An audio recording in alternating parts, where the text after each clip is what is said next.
Hello, everyone. We're going to do a recap of what we learned in class the other day, which is all about sums of forces and angles. The first thing you might have to do is find the net force acting on an object. So let's say we have an object and there are some forces acting on it.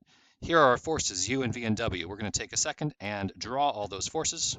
There they are. Now, if we want to find the net result of all three of these forces acting on an object centered at the origin, all we need to find is the sum of these forces. So we're just going to add up these three forces, U, V, and W. We're going to add the I components, and then we're going to add the J components.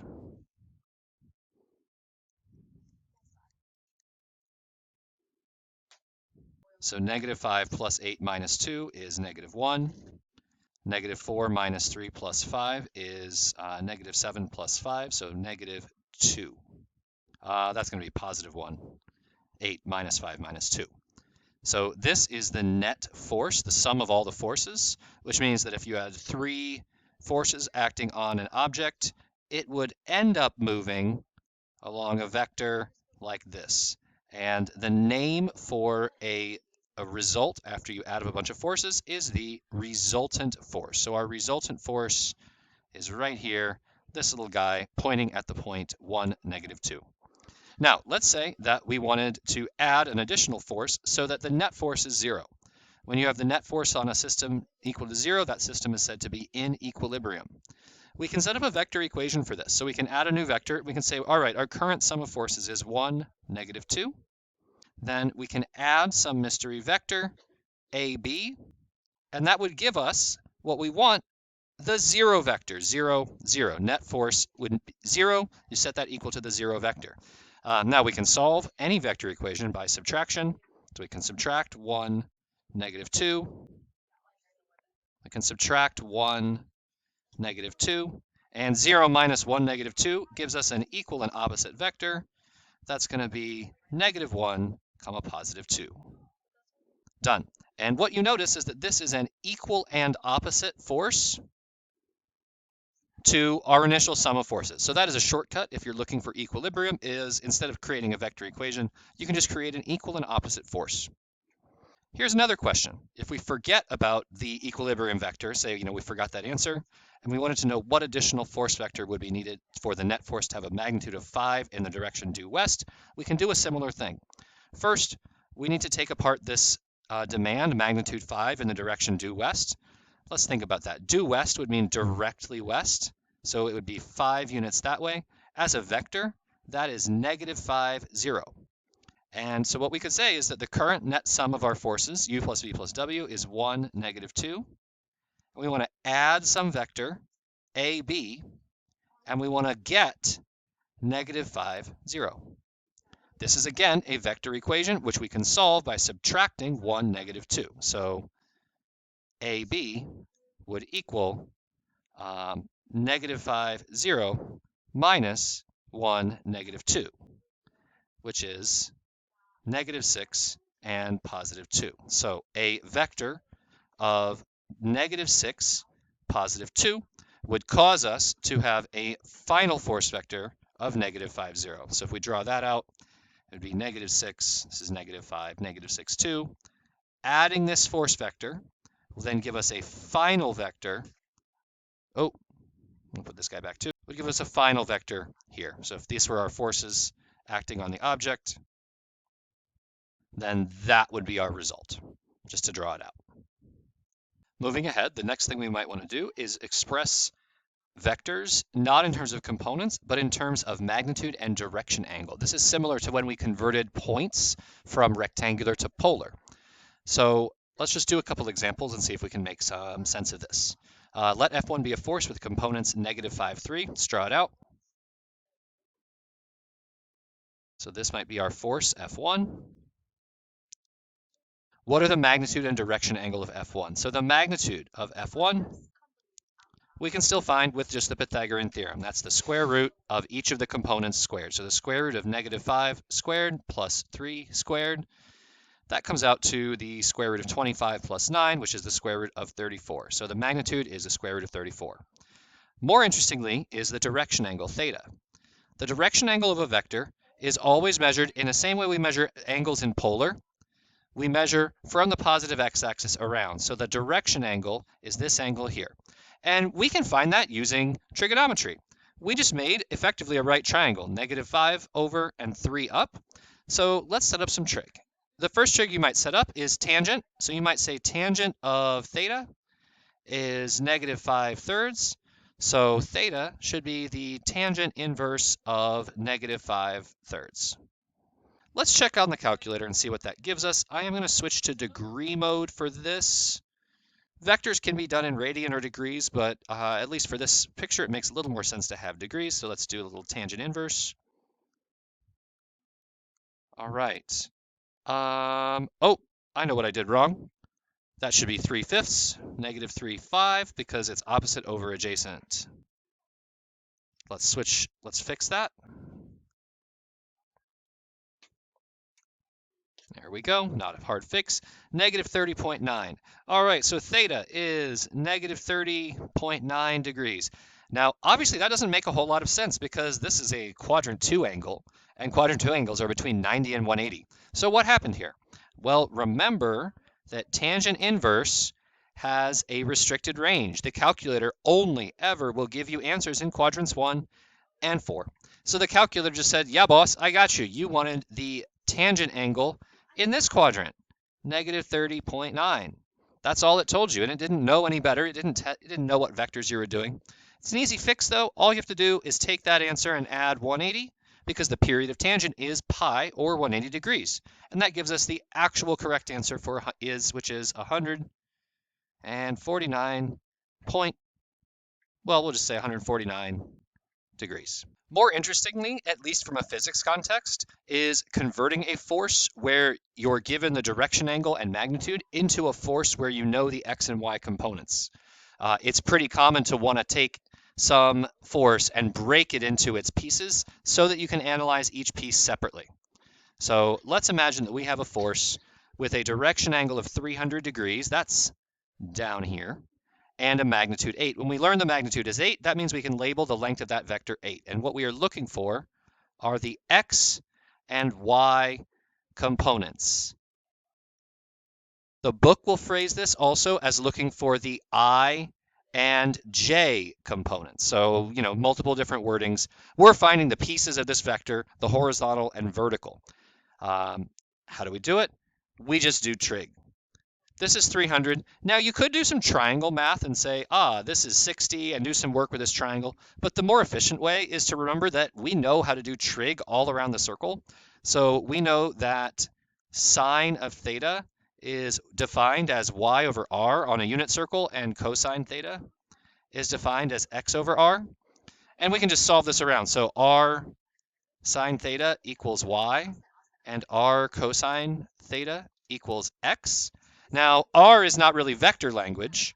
8 is like the radius, but in the language of vectors, we call this the magnitude. So this is like the magnitude of force 2. And so generally, if this is not force 2, but just vector v, we know we can write that the magnitude of v sine theta gives you the y component, and the magnitude of v cosine theta gives you the x component. Okay, so we want to decompose this force into, or this vector into its x and y components.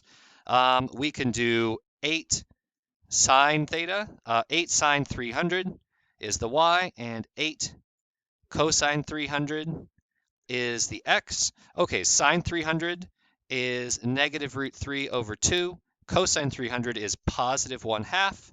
So the x is 4 and the y is -4√3. So then F2 as a vector is x comma y. I've been doing these backwards, so we'll switch them back, put x before y, 4 and -4√3. Done. In this particular case, we didn't really need any of this. We could have just recognized that this is a special triangle. We have a 60-degree triangle with a hypotenuse of 8. The short side is always half of that, so we could label that as 4. And the long leg is √3 times the short leg, 4√3. And we could put a negative in front because it's going downwards. But I did want you to have these equations at your fingertips. They're super similar to the polar conversion factors. They're useful in case you don't get a nice angle. And you know what, with vectors, often you don't always get nice angles. Sometimes you get kind of funky angles. So be prepared for those. Okay, and just looking at this last problem here, this is the last one on the sheet. This is kind of a combination of the idea of sum of forces and angles, and that's often what you end up doing in a problem is finding the components of a vector and then adding it to some other vector to figure out a resultant force. So we have a boat that leaves port origin, headed on a bearing of north 20 degrees east. Let's go ahead and sketch that out. You do remember how bearings work. You go north and then turn towards east. So we're going to turn 20 degrees there.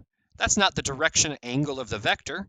The direction angle of the vector is actually 70 degrees. You can use either of these for the triangle, but 70 is the direction of the vector. And it travels at a speed of 30 knots for 1 hour. By the way, a knot is a rate of speed. It's 1 nautical mile per hour.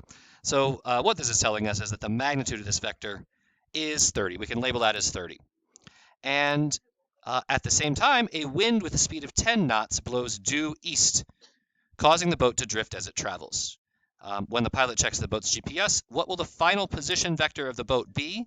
And then after we answer that, we're going to figure out what is the new bearing of the boat. Let's sketch the wind, and then we're going to start to turn everything into vectors. So when we have a boat, and like a problem like this, we can think about the wind vector as adding on to the boat vector. So even though the wind is blowing the boat the entire time, when we add our vectors, remember we draw them tip to tail. So we can put the tail of the wind vector at the tip of the boat vector, and this vector right here will represent the actual position of the boat. Okay, so to figure out where that final position of the boat is, we need to break some stuff down. We have this initial boat traveling with a speed of 30 knots at an angle of 70. So let's figure out the boat's vector. I'm just going to write boat with a vector over it. And why don't we just use the equations that we figured out earlier? So x is r cosine theta, so that could be 30 cosine 70. Notice I do have to use 70 here if I'm using the equation, not 20. 20 is the wrong side, the wrong angle. And that's going to be 10.26. Let's just say 10.3. We'll go to tenths today. And then we'll do 30 sine 70, and that'll give us the y component. So 28.2. So that says that this boat initially was traveling along a vector where you're going 10.3 in the x and 28.2 in the y. Sorry, this diagram is kind of a mess. I hope that you can figure out what the pieces are. Those are the initial components of the vector. Okay, now we need to express the wind, and the wind is pretty easy. As a vector, it's blowing 10 miles an hour due east. So if you're going in the easterly direction, your y component has got to be 0, which means your x component is just 10. Now, we have these two vectors placed tip to tail. All we got to do is add them up, and that will give us our final resultant. And here it's easy to add. You just get 20.3 and 28.2. Great. That is the final position vector of our boat. Now, to answer the new question, what is the new bearing of the boat? Let's go make a new sketch. So we've done this move, and now we know that the boat is actually over here along a triangle where the base is 20.3 and the height is 28.2. Obviously not to scale here, but from this triangle we can find this angle. How about we do a little inverse tangent of 28.2 divided by 20.3, and that gives us an angle of 54.3. 54.3 is also not our final answer. Why not?